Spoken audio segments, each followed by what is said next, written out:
Hai friends, selamat datang di channel Alur Cerita Film Inisial M. Bagaimana kabarnya? Semoga baik-baik saja ya. Pada kesempatan kali ini saya akan menceritakan alur cerita film yang berjudul Kenshin the Final. Film ini menceritakan tentang perjuangan Kenshin Himura dalam menghadapi seorang pria yang bernama Enishi, di mana orang tersebut berasal dari masa lalu Kenshin ketika masih menjadi seorang pembantai. Nah, siapa Enishi sebenarnya dan seperti apa konflik yang terjadi antara mereka? Nggak usah kelamaan, langsung aja colok headsetnya, terpilih duduk dan siapkan kuota. Kita masuk ke alur cerita film Ronin Kenshin the Final. Gas.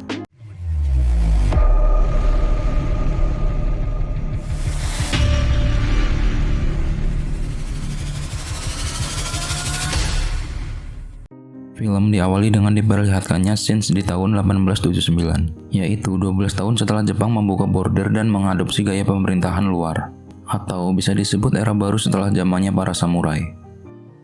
Terlihat beberapa polisi sedang mencari seorang penyelundup senjata di stasiun kereta. Saat memeriksa satu persatu gerbong kereta, seorang kepala polisi yang bernama Saito melihat orang yang mencurigakan. Dan saat diinterogasi, pria yang bernama Enishi itu malah ngeledek dan menawarinya senjata. Dirasa Enishi adalah orang yang dia cari, lalu Saito menyuruh anggotanya untuk menangkap Enishi. Sambil melawan, Enishi menanyakan di mana keberadaan Batosai.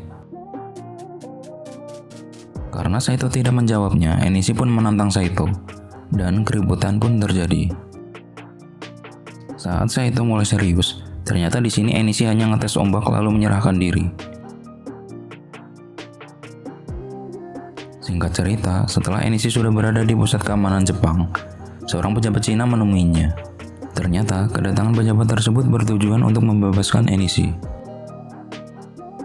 Di sini, Saito protes kepada atasannya setelah melepaskan Enishi begitu saja. Lalu, atasannya menjelaskan kepada Saito kalau dia tidak bermaksud melepaskannya.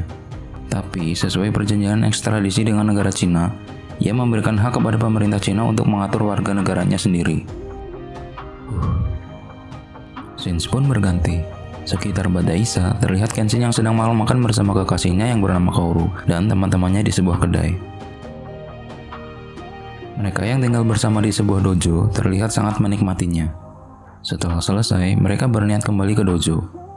Di tempat lain, Enishi yang sudah dibebaskan kini sedang berada di bukit bersama gengnya. Mereka sedang melakukan persiapan guna meneror warga Jepang, khususnya Batosai. Gokilnya, mereka melakukan pengeboman dengan meriam tangan, sehingga tidak meninggalkan bekas tapak meriam di tanah. Dan bom tersebut tepat jatuh di kedai tempat Kenshin makan-makan tadi.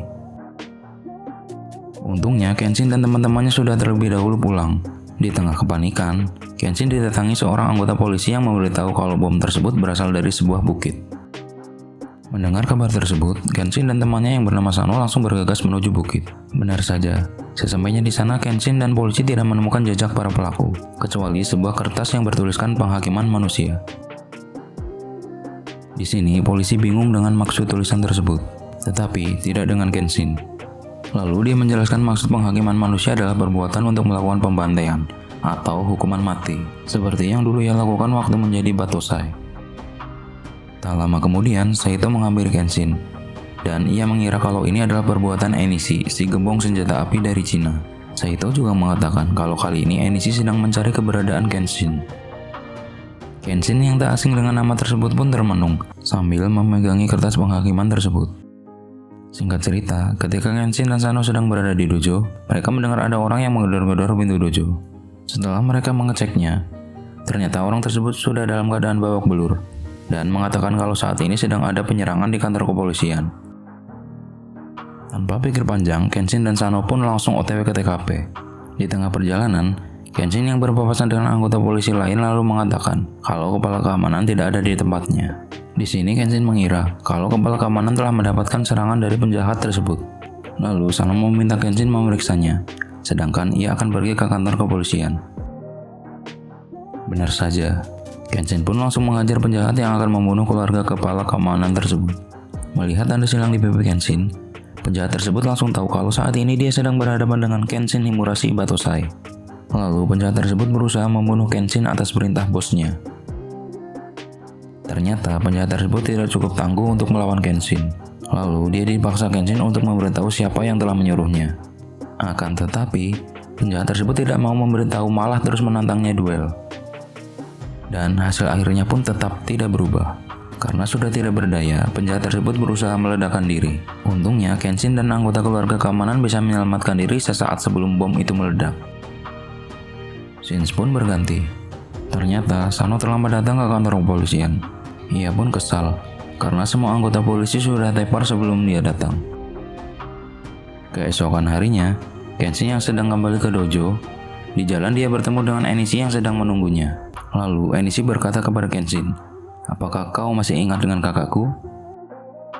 Mendengar perkataan tersebut, Kenshin pun langsung teringat tentang masa lalunya. Ternyata Enishi adalah adik dari kakak perempuan yang telah dibunuh oleh Kenshin di masa lalu. Enishi lalu menambahkan kalau kedatangannya tidak lain hanya untuk menuntut balas. Setelah 14 tahun dia menyimpan dendam atas kematian kakaknya, dan kali ini dia akan berniat membalas dendam. Tidak hanya membunuh Kenshin, Enishi pun ingin melihat Kenshin menderita. Lalu Enishi pun pergi. Sesampainya di dojo, Kaoru dan teman-teman Kenshin heran dengan sikap Kenshin yang murung, karena tak biasanya Kenshin seperti itu.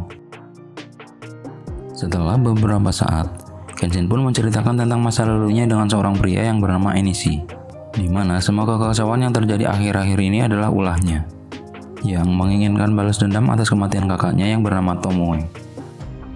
Dan ternyata, Tomoe adalah istri Kenshin di masa lalu yang Kenshin bunuh. Mereka semua terkejut mendengar pernyataan Kenshin tersebut. Lalu Kenshin menceritakan awal pertemuannya dengan Tomoe, di mana suatu malam ia melihat Tomoe yang tengah diganggu oleh garangan. Lalu Kenshin pun menghajar garangan tersebut hingga koit.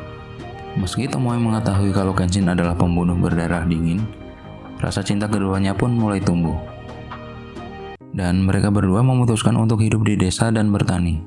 Di sana, Tomoe bercerita kalau dulunya dia adalah wanita yang gagal menikah karena tunangannya tewas dibunuh seseorang. Dan setelah kematian istrinya, Kenshin yang menemukan sebuah buku harian milik Tomoe lalu membacanya. Ternyata samurai yang dulu dia bunuh adalah calon suami Tomoe. Dan dari kejadian itu pula Kenshin mendapatkan kenang-kenangan di pipi kirinya. Dan di buku itu tertulis kalau Tomoe juga telah mengetahui kalau Kenshin lah pelaku pembunuhan calon suaminya dahulu. Dan ia pun ingin menuntut balas kepada Kenshin. Saat Kenshin sedang bertarung dengan seseorang, tiba-tiba datanglah Tomoe yang membantunya. Dan Tomoe pun akhirnya ikut tersabet pedang Kenshin, hingga membuat Kenshin shock. Sebelum meninggal, Tomoe sempat mengoreskan luka di pipi Kenshin. Dan dari kejadian inilah luka silang di pipi Kenshin tercipta. Mendengar cerita Kenshin, semua temannya pun seolah tak percaya dengan kisah tragis yang dialaminya. Di keesokan harinya, Kaoru kedatangan kawan lamanya yang bernama Misao dan Aoshi, yang sengaja silaturahmi ke dojo untuk bertemu Kenshin. Tapi karena Kenshin sedang tidak ada di dojo, akhirnya Misao menitipkan buku dari ayah seorang biarawan di daerahnya, di mana ayah biarawan tersebut mengenal Kenshin dan memiliki buku harian Tomoe. Dan Misao disuruh untuk memberikan buku harian tersebut kepada Kenshin. Malam harinya, ketika Kenshin sedang berjalan di tengah kota, ia pun merasa heran dengan banyaknya kertas yang berjatuhan. Tak hanya Kenshin, Kaoru dan teman-temannya pun melihat kertas yang bertuliskan penghakiman manusia. Dari kejauhan, Kenshin melihat balon udara yang sedang menyebarkan kertas-kertas tersebut. Dan itu tidak lain adalah perbuatan dari Enishi. Lalu tiba-tiba, kembali terjadi serangan susulan. Kenshin yang mengira penembak tak jauh dari tempatnya, ia pun langsung bergegas menuju TKP. Benar saja, Kenshin langsung disambut anak buah Enishi dengan menggunakan senapan mesin. Awalnya Kenshin kewalahan, akan tetapi Kenshin bisa menghandlenya. Si penembak yang seorang samurai pun meminta Kenshin untuk membunuhnya, karena sebagai seorang samurai pengampunan adalah sebuah penghinaan. Kenshin yang sudah berjanji tidak akan membunuh lagi, akhirnya pergi dan membiarkan penjahat tersebut diurus oleh polisi. Di tempat lain, Enishi mendatangi dojo milik Kaoru dengan membawa seseorang di dalam karung. Ternyata Enishi juga mengincar orang-orang terdekat di kehidupan Kenshin. Sano yang sedari awal mengira kalau tamu yang datang adalah Enishi, langsung menantangnya duel. Dan perkelahian pun terjadi. Sano pun akhirnya babak belur setelah diajar oleh Enishi. Di sini ternyata Sano bukanlah tandingan Enishi. Karena dirasa Kaoru adalah orang terdekat Kenshin, Enishi berniat menculiknya. Kenshin yang telah kembali ke dojo dan dia dikagetkan dengan keadaan Dojo yang porak-poranda. Apalagi melihat keadaan Sano yang sudah bonyok. Lalu Sano memberitahu Kenshin kalau Kaoru sudah diculik Enishi. Mendengar hal tersebut, Kenshin langsung berniat mencarinya. Sesaat sebelum pergi, Kenshin menemukan surat di dalam mulut mayat yang dibawa Enishi menggunakan karung, yang menjelaskan kalau dari sinilah Enishi akan menuntut balas. Di keesokan harinya, Kaoru yang tersadar dan sudah berada di rumah Enishi. Karena dirasa sepi, ia pun bergegas minggat dari rumah tersebut. Pelarian Kaoru pun terhenti setelah ia melihat jurang di depannya. Dan tak lama kemudian, Enishi pun menemukan Kaoru. Di sini, Kaoru mencoba menyadarkan Enishi dengan mengatakan kalau Tomoe tidak akan suka dengan kelakuan Enishi yang telah berbuat jahat. Dan tausiah singkat tersebut malah membuat emosi Enishi semakin memuncak. Di tengah niat Enishi untuk mencekik Kaoru, bayangan kakaknya tiba-tiba muncul dan terlihat bersedih. Enishi pun tidak mengerti kenapa bayangan kakaknya bersedih, dan akhirnya membuat Enishi tidak mampu membunuh Kaoru. Di tempat lain, Kenshin pun merasakan hal yang sama tentang Tomoe, di mana Kenshin sedang teringat kata-kata terakhir dari Tomoe. Sesaat sebelum mati, Tomoe berkata kalau dia akan melindungi Kenshin meskipun ia harus kehilangan nyawa sekalipun. Sebelum pergi, Kenshin menyuruh adik dari Kaoru untuk tetap berada di dojo. Sesampainya di TKP, Kenshin langsung mengajar beberapa bawahan Enishi. Ternyata Kenshin sudah ditunggu oleh bawahan Enishi yang berjumlah ribuan. Meskipun begitu, Kenshin masih terlalu tangguh untuk mereka lawan. Dengan pedang bermata terbalik, Kenshin mengajar semua bawahan Enishi tanpa membunuhnya. Dan tiba-tiba Misao dan Sano datang untuk membantu Kenshin, agar Kenshin bisa lanjut mencari Enishi. Tak diduga, Kenshin kini dihadang oleh sekutu Enishi yang seorang juragan senjata. Meskipun hanya menggunakan pedang, Kenshin mampu mengalahkan juragan senjata tersebut. Tak lama kemudian, Kenshin pun terkejut dengan kehadiran Sojiro, yang merupakan mantan bawahan Shishio yang telah ia kalahkan dahulu. Alih-alih menghajar Kenshin, Sojiro malah menghajar komplotannya sendiri.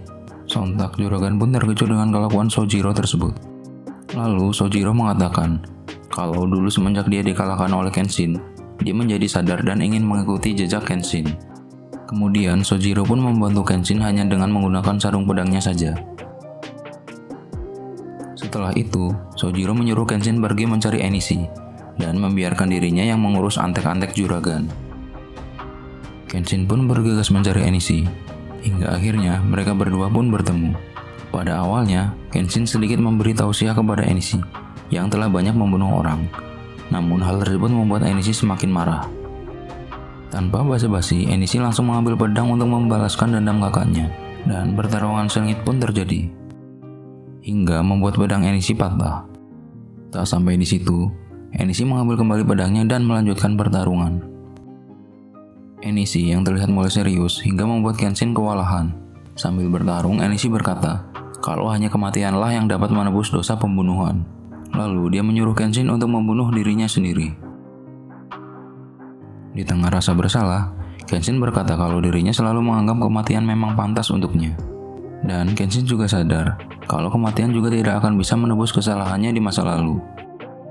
Tetapi karena Enishi sudah membuat banyak korban tewas, Kenshin pun ingin menghentikannya.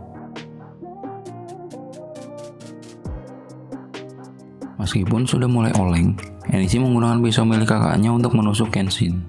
Tanpa diduga, Kenshin membiarkan Enishi menusuk perutnya, seolah dia memberikan kesempatan Enishi untuk balas dendam. Sedangkan dari belakang Kenshin mendapatkan tembakan dari juragan senjata api. Di sini Kaoru yang tiba-tiba datang lalu mencoba menghentikan juragan hingga terjatuh. Di luar dugaan, Enishi tiba-tiba pasang badan melindungi Kaoru yang akan ditembak oleh juragan. Enishi yang emosi pun langsung menghajarnya, dan Kenshin mencoba menghentikan Enishi karena hal itu dapat membunuh si juragan. Enishi pun kembali tersiksa oleh bayangannya karena merasa tidak bisa melindungi kakaknya di masa lalu. Singkat cerita, ketika mendekam di penjara, Enishi mendapatkan surat dari Kaoru dan buku harian milik kakaknya. Dalam isi suratnya, Kaoru meminta Enishi menyimpan buku harian kakaknya tersebut. Dan setelah membaca buku harian kakaknya, ternyata semua tak seperti yang ia duga.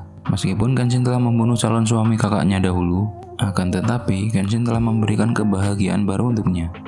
Tomoe yakin suatu saat Kenshin akan berhenti membunuh dan akan menjaga lebih banyak nyawa daripada yang telah dia bunuh. Tomoe pun berusaha membuat Kenshin agar tetap hidup, meskipun harus berkorban nyawa sekalipun. Ternyata selama ini Enishi sudah salah sangka, karena pada waktu itu Tomoe berusaha melindungi Kenshin yang akan dibunuh. Dan hal tersebut membuat Enishi menyesal, karena perbuatannya selama ini berbanding terbalik dengan yang diinginkan kakaknya. Di tempat lain terlihat Kenshin dan Kaoru yang sedang berziarah ke makam Tomoe. Dan Kaoru berterima kasih karena sebenarnya Tomoe lah yang telah menjaganya, dan membuat Enishi sadar. Dan film pun selesai. Kesimpulan dari film ini adalah kematian tidak akan menghapus dosa di masa lalu. Namun, bagaimana caranya menjaga sebanyak-banyaknya kehidupan orang lain ke depannya? Terima kasih sudah mampir ke channel kami. Jangan lupa like, komen, dan subscribe jika menurut kalian video-video kami menghibur dan juga menarik untuk ditonton. Sampai ketemu lagi pada video-video kami selanjutnya dan thank you.